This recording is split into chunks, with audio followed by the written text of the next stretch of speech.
How to remove MetaAI on WhatsApp. Hi everyone, welcome back to a new video. In this video, we're gonna learn how we can remove MetaAI on WhatsApp. So without any delay, let's start with the process on how we can do so. But before that, don't forget to hit that like, share, and subscribe icon.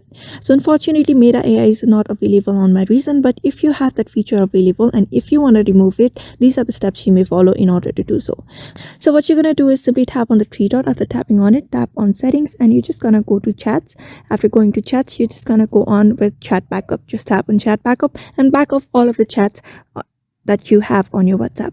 After that is done, what you're gonna do is simply uninstall the application from your device. Just uninstall the WhatsApp application from your device. After that is done, what you can do is just download the older version of WhatsApp where the MetaAI is not applicable. So you may just go to any other form, or you may just ask your friends to share the older version of WhatsApp onto your device. After that is done, you'll be connected with the WhatsApp of the older version. Just enter your number and restore all of the chats, and that's how you basically remove for now. So therefore, I hope this video was helpful to you, and thank you for watching this video.